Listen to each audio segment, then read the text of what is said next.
오늘은 고린도전서 15장 20절의 말씀을 가지고 부활의 영성이라는 제목으로 은혜를 나누고자 합니다.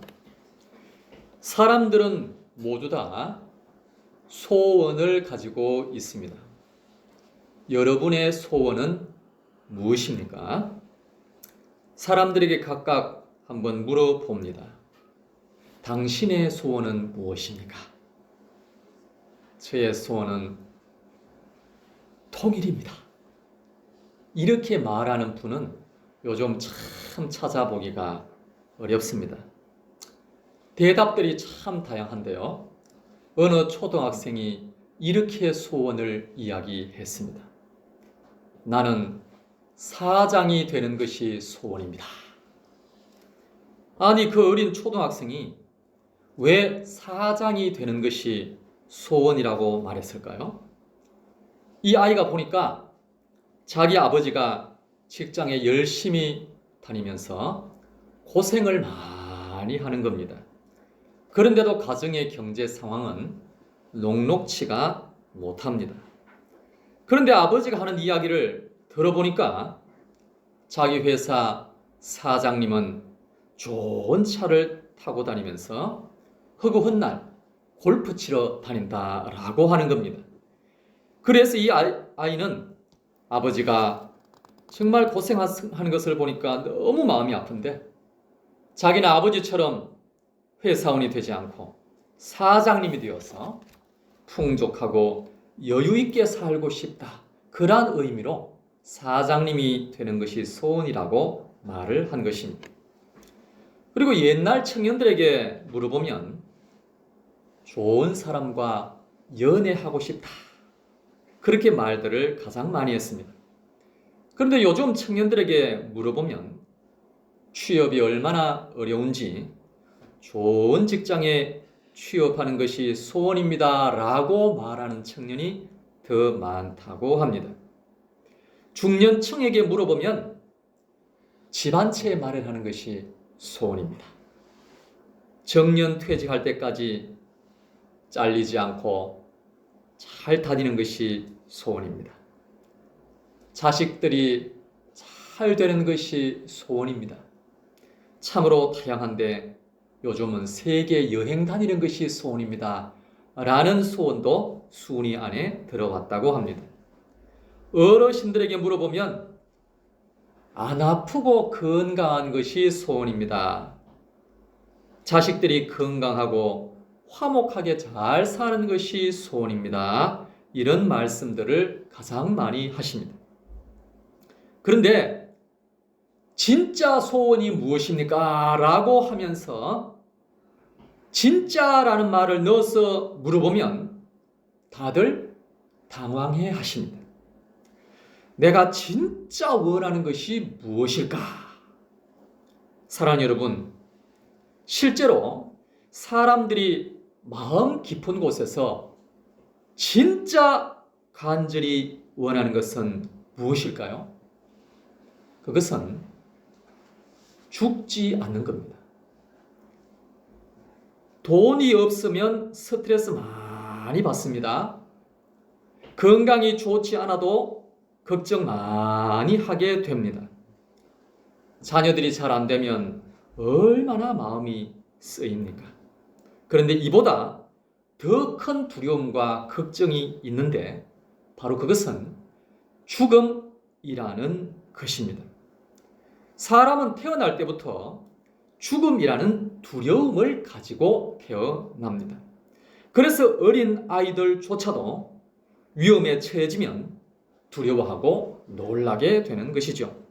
또한 그래야만 사람이 생존할 수가 있는 것입니다. 그러므로 죽음에 대한 두려움은 본능입니다.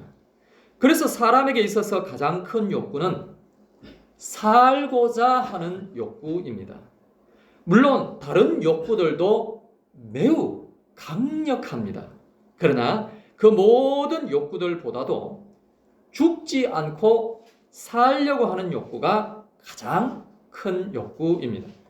그러므로 사람들에게 있어서 가장 큰 소원은 죽지 않는 것입니다. 그런데 이 내용을 누가 잘 알고 있는가 하면 마귀입니다.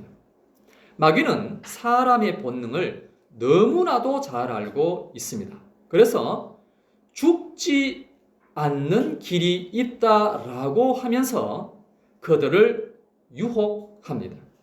마치 하와에게 다가가서 그 열매를 먹어도 죽지 않는다라고 유혹한 것처럼 말입니다. 그래서 많은 이단들의 교리 중에는 영생불사의 교리가 있습니다. 물론 이 영생불사의 교리를 성경에서 가지고 옵니다. 성경 구절 여기저기를 읽어주면서 이 땅에서 영생할 수 있다라고 가르칩니다. 그런데 공교롭게도 수많은 사람들이 여기에 넘어간다라는 것입니다. 왜 인류대학교 나온 사람들이 실제로 학문도 잘하지 못한 이단의 교주의 말에 넘어가는 것일까요? 그 이유는 그들의 진짜 가장 큰 소원이 죽지 않는 것이기 때문입니다. 그러나 예수님께서 분명히 말씀하셨어요. 히브리서 9장 27절 한 번 죽는 것은 사람에게 정해진 것이요 그 후에는 심판이 있으리니 그랬습니다. 아담이 범죄함으로 말미암아 모든 사람은 반드시 죽게 되어 있습니다. 지구상에 있는 불로초를 전부 다 먹는다 할지라도 반드시 죽게 되어 있습니다. 그래서 사람들은 평생 죽음을 걱정하며 지금도 살아가고 있는 것입니다. 교통사고 날까봐 걱정, 암에 걸릴까봐 걱정, 요즘은 또 묻지마 살인에 당할까봐 걱정. 죽는 이유도 아주 여러 가지가 있지만 죽음이라는 결말을 맞는 데는 동일한 것입니다. 그런데 여러분, 좋은 소식이 있습니다. 누가복음 2장 10절에 말씀하시기를 천사가 이르되 무서워하지 말라. 보라, 내가 온 백성에게 미칠 큰 기쁨의 좋은 소식을 너희에게 전하노라 그랬습니다. 좋은 소식이 있는데 보통 좋은 소식이 아니라 큰 기쁨의 좋은 소식이 있다는 것입니다. 11절 오늘 다윗의 동네에 너희를 위하여 구주가 나셨으니 곧 그리스도 주시니라 그랬습니다. 즉 우리를 구원하실 주님이 태어나셨다라는 소식입니다.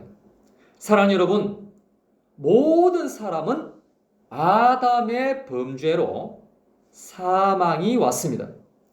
로마서 6장 23절 죄의 삭은 사망이요 그랬습니다. 죄가 있는 사람이면 누구나 다 사망을 당할 수밖에 없는 것입니다. 그래서 아담도 죽었고 아담의 후손인 온 인류가 한번 태어나면 죽게 되어 있는데 바로 태어나면서 죽음이 예약되어 있다 이 말입니다. 그러므로 이것을 거스를 수 있는 사람은 한 사람도 없습니다. 그런데 하나님께서 선물을 주셨습니다. 23절 하반절에 보면 하나님의 은사, 즉 선물은 그리스도 예수 우리 주 안에 있는 영생이니 그랬습니다. 하나님께서 우리에게 예수님을 보내주셔서 예수님을 통하여 영생의 길을 열어주셨습니다. 요한복음 3장 16절 하나님이 세상을 이처럼 사랑하사 독생자를 주셨으니 이는 그를 믿는 자마다 멸망하지 않고 무엇을 얻는다고요? 영생을 얻게 하려 하심이라 그랬습니다. 하나님께서 이 세상에 있는 죄인들을 사랑하셔서 예수님 보내주시고 예수님을 믿는 자에게 너무나 좋은 선물을 주셨는데 그것이 바로 영생이라는 선물이라는 것입니다. 정말 감사한 일이죠. 사랑하는 여러분, 예수님을 구원자로 믿으십니까? 그러면 우리에게 영생이 선물로 주어진 줄로 믿습니다. 천국이 선물로 주어진 줄로 믿습니다. 요한복음 5장 24절 내가 진실로 너희에게 이르노니 내 말을 듣고 또 나 보내신 이를 믿는 자는 영생을 얻었고 심판에 이르지 아니하나니 사망에서 생명으로 옮겼느니라 그랬습니다. 예수님을 믿는 자는 이미 영생을 얻은 줄 믿습니다. 그렇다면 여러분, 우리가 안 죽어야 하는 것 아닙니까? 영생을 얻었다는데 왜 예수님을 믿는 성도들이 죽는 것일까요? 여기서 영생을 얻었다라는 것은 영혼을 의미하는 것입니다. 구원을 얻었다라는 것은 영의 구원을 말씀하는 것입니다. 베드로전서 1장 9절 다 같이 함께 읽어보겠습니다. 믿음의 결국 곧 영혼의 구원을 받음이라. 아멘. 육신의 구원이 아닙니다. 예수님을 믿음으로 인하여 영혼의 구원을 받은 것입니다. 만약 육신의 구원을 말하는 것이라면 코로나에 걸리면 안 됩니다. 감기에 걸려도 안 됩니다. 피곤해도 안 됩니다. 육신이 구원받았는데 어떻게 질병에 걸리고 피곤할 수가 있겠습니까? 그러므로 구원은 영혼의 구원입니다. 예수님을 믿음으로 인하여 우리의 영혼이 이미 구원 얻은 줄로 믿습니다. 그래서 성령께서 우리의 영혼과 함께 하심으로 인하여 비록 우리의 육체가 죽는다고 할지라도 성령님은 영원히 우리의 영혼을 떠나지 아니하시는 줄로 믿습니다. 그렇다면 여러분, 우리의 육체는 어떻게 되는 것일까요? 영원히 버림받는 것일까요? 그렇지 않습니다. 우리의 육체는 죽은 이후에 부활을 선물로 받는 것입니다. 육체가 죽지 않는 은혜가 아니라 죽음의 은혜와 부활의 은혜를 받는 것입니다. 그렇다면 죽음의 은혜란 대체 무엇일까요? 사실 불신자들에게 있어서 죽음이란 결코 은혜가 아닙니다. 그들에게 있어서 죽음이란 저주요 심판입니다. 그러나 성도에게 있어서 죽음은 저주에서 은혜로 바뀐 것입니다. 왜 성도의 육체의 죽음이 은혜로 바뀐 것일까요? 어느 등산객이 있었습니다. 이 등산객은 혼자 등산하는 것을 너무나 좋아했고 한국 100대 명산을 전부 등산하기로 마음을 먹었습니다. 그런데 강원도 어느 유명한 산을 등산하다가 그만 발을 헛디뎌서 계곡 하천에 빠져버렸습니다. 그런데 이 등산객은 수영을 할 줄 몰랐습니다. 그래서 한참이나 허우적대다가 결국에는 정신을 잃어버렸습니다. 그때 계곡을 지나가던 산악회 일행이 이 사람을 발견하고서 물에 뛰어들어가서 이 등산객을 건져내었습니다. 그리고 인공호흡을 하였고 이 사람의 호흡이 돌아오게 되었습니다.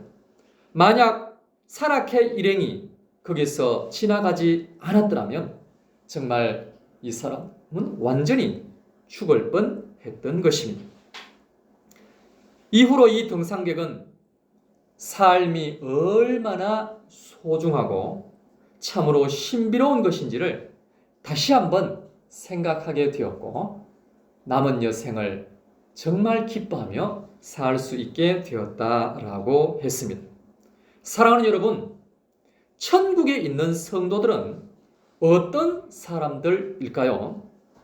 그들은 모두 예외 없이 이 세상에서 죽음을 맛본 사람들입니다.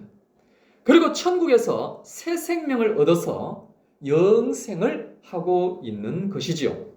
그들은 죽음을 한번 맛보았기 때문에 자기들이 하늘에서 누리는 이 영생이 얼마나 귀한 것인지 잘 알게 된 것입니다.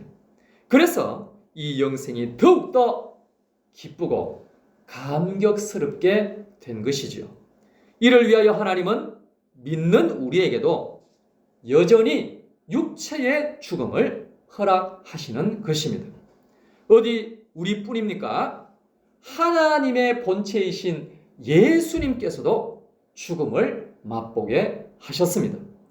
히브리서 2장 9절 말씀 같이 읽어보겠습니다. 죽음의 고난 받으심으로 말미암아 영광과 존귀로 관을 쓰신 예수를 보니 이를 행하심은 하나님의 은혜로 말미암아 모든 사람을 위하여 죽음을 맛보려 하심이라. 아멘. 예수님은 굳이 죽음을 맛볼 필요가 없는 분이신데도 죽음을 맛보신 겁니다. 그 이유는 예수님이 죽음을 맛보셔야만 사람들에게 구원의 길이 열리기 때문입니다. 정말 은혜 위에 은혜가 아닐 수가 없는 것이죠. 이제 그리스도 예수 안에 있는 자에게는 또 은혜가 주어지는데 그것은 바로 부활의 은혜라는 것입니다. 부활이란 뭡니까? 다시 붙자 살 활자 다시 사는 것이 부활입니다. 다시라는 말은 그 이전에 죽음을 전제한다라는 말이지요. 그러므로 우리 그리스도인에게는 다시 사는 부활의 은혜가 기다리고 있는 줄로 믿습니다. 요한복음 6장 54절 내 살을 먹고 내 피를 마시는 자는 영생을 가졌고 마지막 날에 내가 그를 다시 살리리니 그랬습니다. 영혼이 육체를 떠나가면 육체는 죽습니다. 그때 영혼은 하나님의 세계에 들어가고 육체는 땅에서 부활을 기다리게 됩니다. 그런데 마지막 날에 예수님께서 다시 오셔서 육체를 다시 살리신, 그래서 성도들은 그때 육체의 부활을 하게 되는 것입니다. 그리고 이후에는 새로운 부활의 몸으로 하늘에서 영생하게 되는 줄로 믿으시기를 바랍니다. 그런데 예수님께서 이 모든 일에 모델이 되어 주셨습니다. 20절 말씀, 그리스도께서 죽은 자 가운데서 다시 살아나사 잠자는 자들의 첫 열매가 되셨도다 그랬습니다. 예수님의 육체가 부활하여서 죽은 자들의 뭐가 되셨다고요? 첫 열매가 되셨습니다. 이후에는 예수님 믿는 자들이 둘째 열매가 되어서 육체의 부활을 맞이하게 되는 것입니다. 그러므로 사랑하는 여러분, 우리에게는 죽음이 남아 있지만 또한 부활이 기다리고 있는 줄로 믿습니다. 데살로니가전서 4장 16절 주께서 호령과 천사장의 소리와 하나님의 나팔 소리로 친히 하늘로부터 강림하시리니 그리스도 안에서 죽은 자들이 먼저 일어나고 그 후에 우리 살아남은 자들도 그들과 함께 영광의 구름 속으로 끌어올려 영광의 영적인 공중에서 주를 영접하게 하시리니 그리하여 우리가 항상 주와 함께 있으리라 그랬습니다. 사랑하는 여러분, 예수님께서 사망 권세를 이기시고 부활하신 줄로 믿습니다. 예수님 믿는 우리들도 예수님처럼 부활할 줄로 믿습니다. 그날이 올 때까지 오직 예수님을 기뻐하며 사랑하며 찬양하며 살아갈 수 있게 되시기를 예수님의 이름으로 축복합니다. 이 시간 다 같이 합심하여 기도하겠습니다. 기도하실 때 하나님, 나의 죄를 다 씻어주시니 감사합니다. 또한 영생을 주시니 감사합니다. 또한 부활을 예비하여 주시니 감사합니다. 지금부터 영원토록 구원자 예수 그리스도를 찬양하게 하여 주시옵소서. 그래야 할 때 날마다 부활의 영성으로 승리하게 하여 주시옵소서. 다 같이 주여 한번 외치고 통성으로 기도하겠습니다. 주여